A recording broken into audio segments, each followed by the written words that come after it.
It's Morphin time, everybody. I am Anthony Mango, and with the upcoming release of the Netflix Power Rangers special Once and Always, now is the perfect time for me to present to you a teaser of my Power Rangers section of my Blueprint project. If you are completely unfamiliar with what the Blueprint project is all about, and you have not checked out the previous video uploaded on this channel that explains some of that, let me give you a quick rundown of the overall concept. Generally speaking, the Blueprint project is my attempt to take the full history of a particular franchise, and I'm talking everything from all the movies, all the episodes of all the TV shows, the comics, the video games, you name it, and to condense that all into the best possible version of the story in full, what I've been calling the gold standard Bible of that story. This means rewriting some aspects with the benefit of hindsight. It means taking redundant characters and merging them together. It also means trying to boil down hundreds, if not thousands, of stories into basically the smallest amount I can possibly do without losing anything in translation. I've been working on notes for all sorts of franchises that you can see in the graphic at the start of this video, including a rewrite of Star Wars, the Ultimate James Bond series, and of course the superhero genre like Superman and Spider-Man and the X-Men and so on and so forth. But the two subsidiaries of the Blueprint project that I have done the most detailed work on so far are, number one, The Batman, A Nighttime Story, 100 records from the Wayne Foundation archives, which you can check out some teasers for already uploaded on this channel. And of course, stay tuned. Chapter 3 is coming up very soon. I'm actually probably going to be recording that right after I do this. And the topic of this video, and the reason why you clicked on this, Power Rangers. So what does the Power Rangers franchise look like when you filter it through the lens of my Blueprint project? Well, first things first, we have to talk about the title of the Power Rangers Blueprint, because they're not just called the Power Rangers Blueprint. Now instead, this is called Absolute Power Rangers, a Mighty Morphin Epic. So before we get into the meat and bones of this whole thing, let me just tell you a little backstory of my fandom and how I got into making Power Rangers such a big part of the Blueprint project. Well, as a kid, I was naturally completely swept up in the craze of Mighty Morphin Power Rangers. I was exactly in the right target demographic audience, the right age range. I was already a fan of Batman and Spider-Man and Ninja Turtles and RoboCop, and all these things kind of cross over a little bit. If you get robots and ninjas and superheroes and it's on Fox and everything, it's all just, it's a perfect storm. Everything's coming together. I was also a fan of Godzilla when I was a kid, so that is another thing. You get the giant monsters, and then the robots are fighting the giant monsters, and you got the superheroes with all their costumes and all. Look, it was hard for me not to be a fan of Power Rangers when I was young. And I loved the Power Rangers. This was a huge part of my childhood for those couple of years. For instance, back in second grade in school, we did this little thing for a few days where you could choose a different name to be called, and I naturally went with Tommy, even though it's really close to Tony, because I was just like, I want to be closer to being the Green Ranger. And in third grade, I know that there's family photo albums that have pictures of me dressed up as the White Ranger for Halloween because I felt like a badass in that outfit. White Ranger was awesome. I also have a scar on my lip right here. You can't really tell on this video in particular, but that is from a buddy of mine who had just been taking some karate classes when we were kids because he wanted to train to become a Power Ranger. And well, let's just say him breaking a board would have been a lot cooler if it wouldn't have sliced my cheek and made me go to the hospital and get stitches. So thank you for that, Nick. And of course, the movie was something that I was uber hyped about, and I drove my family crazy going to McDonald's to get all the collectibles and everything. You get the drift. Eventually, during the Zeo season, I drifted away from the franchise, but it was still something that I always held near and dear to my heart.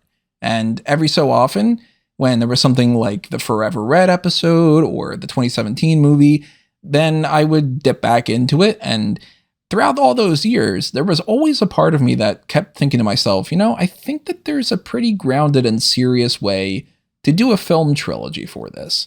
So it's actually one of the first things on the Blueprint project that I did, which was to map out what I thought was the full story that I could tell of Power Rangers in a 3-film structure. Of course, the way that the Blueprint project works, the more research that you do, the more that you start expanding, and then we get into what we have here. Now, each part of the Blueprint project has a different approach to what I think is the best possible means to format that particular story. Just because Batman is 100 chapters broken up into 10 different volumes doesn't mean that the same exact idea can apply to Superman, for instance. The Spider-Man one is different from the X-Men one. Of course, Star Wars, that's a 6-film story. James Bond, different story than that. So with Power Rangers, not only is it not a film trilogy, but it's also not 100 chapters the way that the Batman is. Instead, Absolute Power Rangers is broken down into 14 parts, 12 of which are full-length feature films that I am wholly writing out. I mean, in full. And before I get into any more specifics, let me just remind everybody of something that I've said in previous videos about the Blueprint project, but just in case you are brand new to this, which is that these are by no means meant to just be YouTube videos. It's not what the end game is here. What I am doing here is I'm just essentially pitching this concept and trying to kind of get the ball rolling for people that are interested, and maybe the people want to produce it, or, you know, maybe this can go up to the higher ups and everything. But the actual idea behind this is for these things to be made, for them to be produced, for them to be filmed, acted out, you know, so on and so forth. So realistically, in my mind, the end game for the Power Rangers Blueprint is to actually be 12 animated films, feature films, I should say, and then 2 extra animated short films to go along with that. Now, ideally, I would love for it to be live action, because that is the absolute top of the line in my mind. But, you know, I think animated works really well, specifically when it comes to the Power Rangers, because of all the different special effects and everything. And I think that it just kind of lends itself to that a little bit. So live action would be fantastic. Animated, I think that's the most realistic way to go. But that is the actual goal here, is for this to become an actual film series and not just me talking in front of a camera on YouTube. So in order for that to happen, I need your help. This is your call to action. If you're interested in what you hear with this pitch, then please, by all means, spread the word. You can do so in so many different ways, including posting this on subreddits and message boards and tweeting this with the hashtags of Power Rangers Blueprint and MMPR Blueprint. Tweet at Power Rangers, tweet at Hasbro, tweet at David Yost and countless other Power Rangers actors, tweet at people from the Power Rangers fan community like Power Rangers Now or Ranger Board, so on and so forth. The more people that catch wind of this and the more people that this goes to, then the more likely that something can happen where this can actually be turned into a film series or whatever the other adaptation is that somebody has in mind, a Netflix series, whatever it might be. Okay, with that out of the way, let's get into what Absolute Power Rangers, a Mighty Morphin Epic is all about. Starting with that title. Absolute Power Rangers works twofold. Number one, because this is the definitive version of the story, so the absolute version of it. And also because one of the recurring themes and one of the motifs that is really prevalent in my version of this story is the phrase, absolute power corrupts absolutely. You see, this isn't just a story of the 6 core team members and Zordon and Alpha. They're naturally our protagonists and they are the heroes of this story, but there is an undercurrent flowing through the whole story with somebody else. Because in my Power Rangers Blueprint, the central figure of this story is actually Rita Repulsa, or in the story itself, Rita Bandora. Now, don't get the wrong impression here. This is not like Maleficent, where the whole story is about her, or this is told through her eyes, or anything along those lines. Instead, she is the spark of the story. She's the reason why these events are happening. She is narratively who we kind of frame around in some ways. She's the background player, but she's also the driving force behind everything. And a great way for you to understand the way that I approach this character of Rita is through a Madeline Duke song called How Villains Are Made. I didn't even know that this song existed actually until 3 days ago. My wife showed it to me. She's like, I think you'll like this song, and I really do. But on top of that, I immediately thought to myself, wow, this is giving me a lot of vibes of my version of Rita. So thank you to my wife for turning me on to that song. But also, if you want to check that out, I can't put it here for copyright reasons. I definitely recommend checking it out. Not only is it just a good song, but it's also something that will give you a little bit of insight on how I am writing Rita. You see, my version of Rita, the way that I want to approach her is I want her to be a menacing force and a former Green Ranger like they did in the 2017 film, which was actually an idea I had had before the 2017 film came out. And then when I saw that in the movie, I'm like, oh my God, they're doing the thing that I wanted to do. But I also want her to have more pizzazz to her, more vibrance. And it's hard to say that without immediately making people think about the original series, because I want something that's sort of in the middle. You know, she's a maniacal witch empress, but I don't want her to be a laughingstock. And that's actually applicable to the entire series as a whole. You know, one of the hardest things to try to nail down of how you can approach a Power Rangers series is, what do you do for the tone? So here's the unfortunate thing about the Power Rangers franchise. It is painfully cheesy and campy. And yes, that's part of its charm in a lot of ways, but it's also one of the biggest hurdles that you could ever get when it comes to trying to make something appeal to a wider general audience. Some people just don't like that stuff. I'll say it this way. I'm a fan of pro wrestling and I'm a fan of Batman. There's a certain level of suspension of disbelief that I'm willing to go with. And then other times I'm like, this is a little bit too much for me. I'm not a big fan of camp for the sake of camp. It's not something that I find a whole lot of value in, just like, oh, that's campy. That's what's fun about it. So the Adam West Batman, not my favorite version of Batman, but you're going to want to adapt some parts of that because that's still a popular part of the franchise. And when it comes to Power Rangers, if you are completely devoid of that, it's not going to feel like Power Rangers. It's going to feel like you decided that you were going to be one of those executives that says, I want the dark and gritty version of this. And then people aren't happy with it. You know, Superman, for instance, to me, should not be a dark and gritty story. Superman is about hope. And Power Rangers, to a certain extent, is sort of like Superman in that way. Not quite, but you know, we're on the same wavelength for a little bit here. And let's face it, there's a good chance that you clicked on this video because you are a millennial like me and you grew up in the 90s. So in your mind, the 90s has this like heavenly nostalgia to it. And, you know, you played with the toys back then and all. But if we're being perfectly honest, if you watch the Power Rangers series now that you were super into as a kid and you watch it as an adult, it doesn't quite translate the same. And at the time when you were watching this as a kid, you were able to overlook a lot of things that you wouldn't be paying attention to, like the bad editing or the bad special effects where they're suddenly in Japan for the action sequence, or the fact that there was hokey dialogue or anything, because you were just focused on that the Megazord looks cool, or that your first crush most likely was Kimberly the Pink Ranger, or you were just like super hyped up when the opening theme came on, because that's, I mean, come on, that's a badass theme. You know, that never stopped being freaking rad. Ron Wasserman, dude, thumbs up, man. That and the X-Men theme, they're so good. Just chef's kiss. So I don't want to get too dark and gritty on this thing because that's not the spirit of Power Rangers, but I do want to adult it up a little bit. Picture the hybrid of a less jokey Marvel Cinematic Universe and a less eye-rolling version of Smallville. I guess in a way, we're looking for a tone that's similar to the Bruce Timm Justice League and Justice League Unlimited series and Greg Weisman's Young Justice TV show. Serious but fun, aimed for teenagers, but kids are still going to love it and adults aren't going to feel out of place.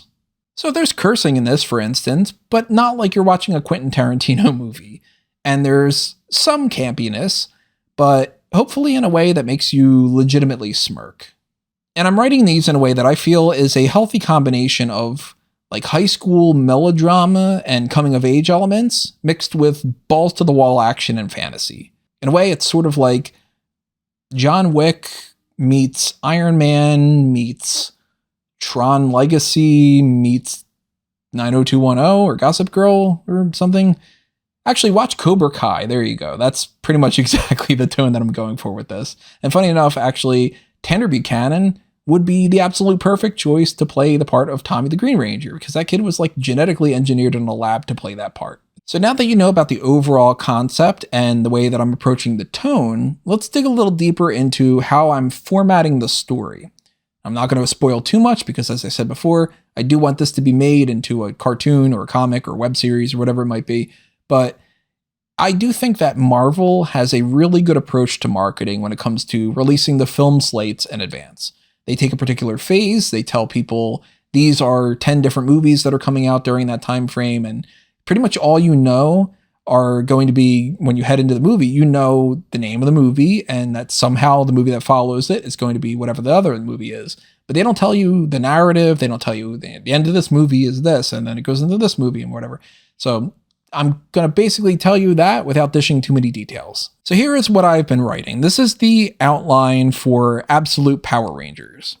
First, we have a prologue entitled The Powers That Be. And the way that I see this would be a short film. It is the story of how the universe was created and life began to form due to the morphing grid and the ZU crystal. You heard that right, by the way. The ZU crystal, not Zeo crystal. ZYU. It's a reference to ZU Ranger because that's how the blueprint works. So we actually have a lot of heavy lifting that we need to do here. We need to talk about exposition for biological mysticism and how nanotechnology fuses in together with that. We're going to get into the backstory of Zordon and Rita and the original Power Rangers team before the team that everybody knows. We are going to get into Rita's seduction by Lord Zed and why she becomes an ally of evil instead of being somebody who is on the core Power Rangers team, because something had to happen there, right? And we're also going to get into that epic battle that leads to the traditional beginning of this story, which means that all the bad guys are locked away for eons, and Alpha is creating the command center, and Zordon is, for some reason, a giant floating head inside of a tube. It makes sense on the story. But we are actually starting this whole thing with the dawn of time and the Big Bang. And we are going all the way through up until the modern day with a brief introduction of our core Power Rangers team. And I'm talking Jason Lee Scott, Kimberly Hart, William Cranston, Zachary Taylor, and Katrini Kwan. But that's just for a moment. We don't want to get too deep into our protagonists here because we need to explain them further in the first real chapter, the first full-length feature one, which is entitled, of course, none other than Go Go Power Rangers. By the way, I'm breaking each of these into 3 acts, and I'm even titling those acts, and I've already figured that out ahead of time because I've written so much of this already. So for instance, the prologue has the title overall of The Powers That Be, and Act 1 of that is called Booting Up the Corridors of Power. Act 2 is called Power Trip, and Act 3 is Balance of Power. Chapter 1 proper, Go Go Power Rangers, has its act structure named after lyrics from the song. Act 1 is The Power and the Force, that you've never seen before. Act 2 is The Ability to Morph. And Act 3 is To Even Up the Score. If you can tell by the acts, this is the story of how the team acquires their powers and their training process, going from relative strangers to becoming friends, and eventually coming together as the new Power Rangers to save the world from Rita's first attack with Goldar and Putties and so on. We're keeping this pretty simple, not only because it is the origin story that we need to tell, so there's a lot of heavy lifting that comes in that, but also because the first episode had Rita and Goldar and the Putties, and we don't want to get into the wackier monsters that are going to show up because we need room to grow. You know, this is going to get more complicated as time goes on. We're really just telling the story of these 5 kids becoming friends, learning that they are now superheroes, and trying to stave off the first attempt at an alien invasion. I'll actually go ahead and spoil a little bit more for you when we talk about these characters. So for one thing, why William and Katrini? Well, in my version of the story, William isn't called Billy Cranston until Jason calls him Billy. And he sort of hero worships Jason in a lot of ways. So once he says, "Oh, you're Billy Cranston, right?" He's like, "Oh, I really like that. Billy Cranston. Yeah, you know what? I'm Billy Cranston from now on." As far as fan casting goes, I picture basically Zach Braff from Scrubs, but with lighter hair and younger, of course. Maybe toss in a little bit of Michael Cera and Wyatt Olaf and Anthony Michael Hall from The Breakfast Club.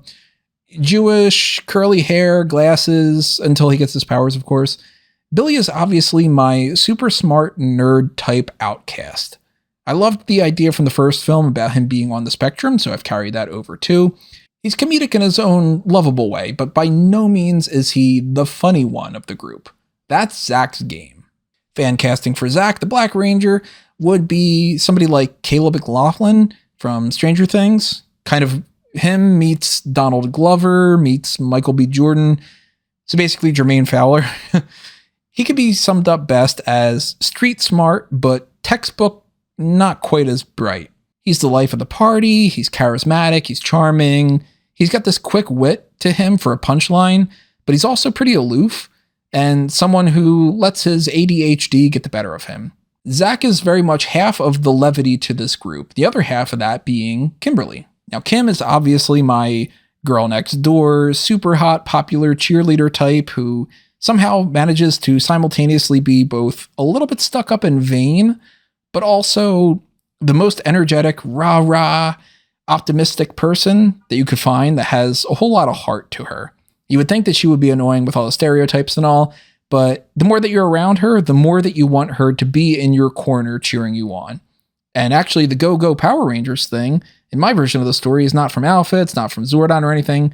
Go-Go Power Rangers is actually Kim breaking out into a cheerleading routine. I do a lot of little tweaks like that. And as far as casting goes, think somebody like Madison Iceman, Minka Kelly, Melissa Benoist. My version of Kim is actually pretty much nothing like the 2017 movie version. Instead of cutting her hair out of rebellious anger, my version of Kim is more likely to snap a selfie. Jason, by the way, is my stereotypical big, powerful jock football star. He's got sandy brown hair, kind of picturing like a teenage Channing Tatum type, maybe a little bit like Alan Richardson or Jack Rayner, maybe the Amell brothers. He's righteous and he's a good leader, but he's also a little bit dense. And he's somebody who's been defined throughout his entire life as being the captain of the football team. So winning is a responsibility, and it's a burden that he thinks is always on his shoulders, which means he can also get very competitive at times. And then there's Katrini. Now, I'll be perfectly honest here. Trini, Aisha, Tanya, the Yellow Rangers were always my least favorite as a kid. But funny enough, when I started doing the blueprint, and I started actually writing this, Trini became arguably my favorite character of the blueprint, funny enough. You see, my version of the Yellow Ranger is named Katrini Kwan because she's mixed. To pay homage to Thuy Trang, her father in the story is named Lee Kwan, named after Master Lee, and he is Asian, and her mother, June, from the 2017 film, is Hispanic. And that references not only Becky G, that version of the Yellow Ranger, but also Audrey Dubois, the first person who was going to play the part of Trini. She does go by her shortened name Trini, but my version of her has short black hair, and she is aesthetically more of like an emo or goth type person. She's also a quiet loner who struggles with depression.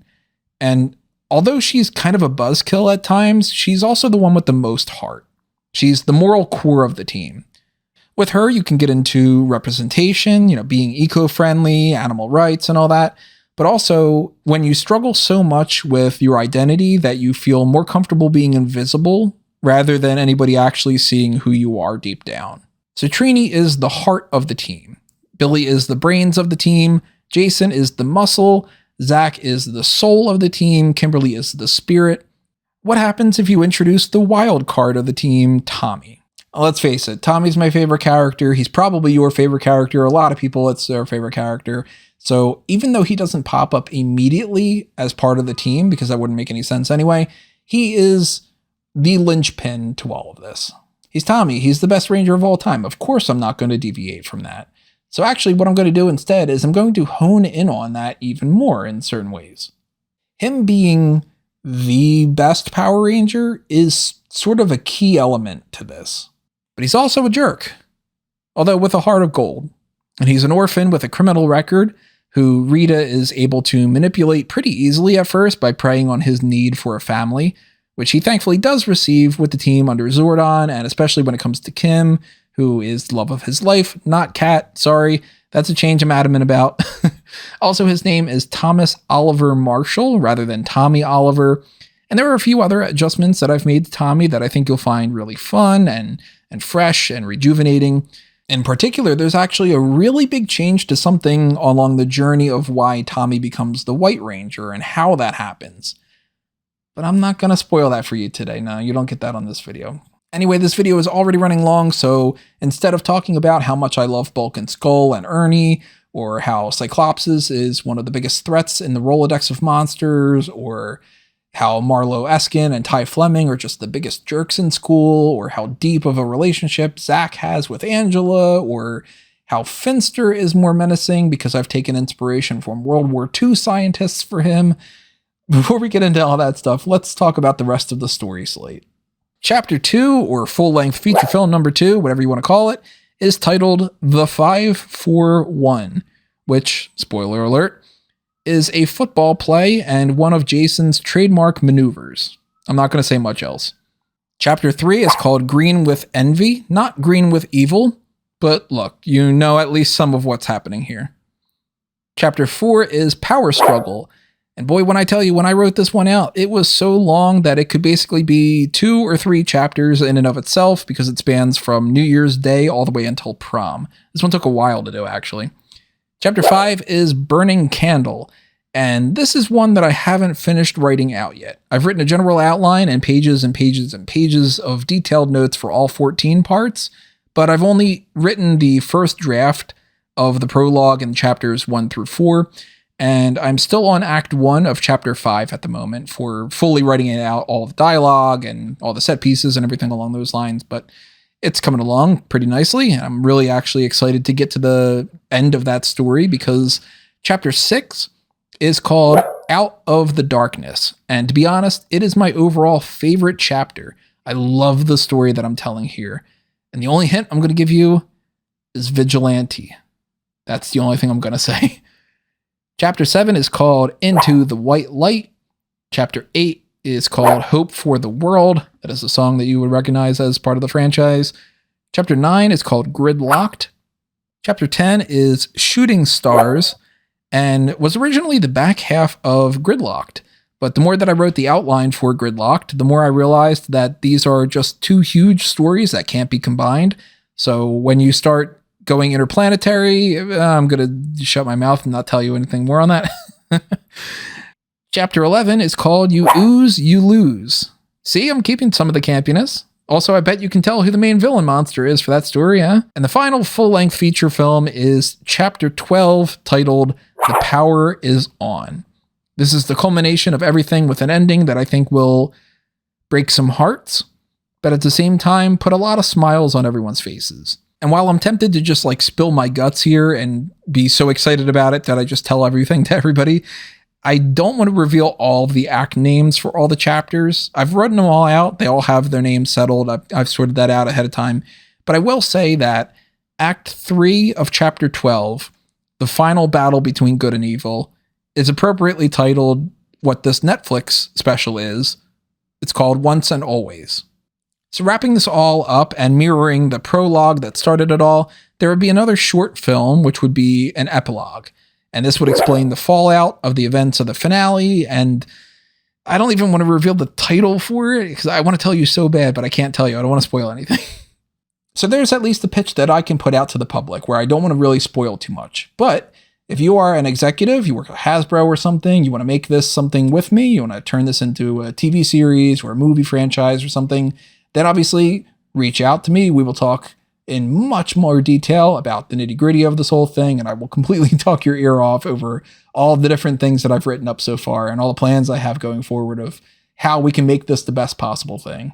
And keep in mind that if you want this to become a reality and you want to see Absolute Power Rangers become a TV show or a movie, whatever it might be, then the best thing for you to do is to show your support by sharing this on social media. I mean, spread the word in any way that you can. Post on the message boards and the forums and subreddits and share this on Facebook and on Twitter. Use those hashtags of MMPR Blueprint and Power Rangers Blueprint. Make sure you are tweeting at Power Rangers and at Hasbro. Get the people that are involved in making this series to actually become aware of this. Shout me out to the different actors that have been in the series over the years and the different showrunners and different people that have been involved in that. You know, I mean, if any of them see it, then maybe they'll pass it up the food chain.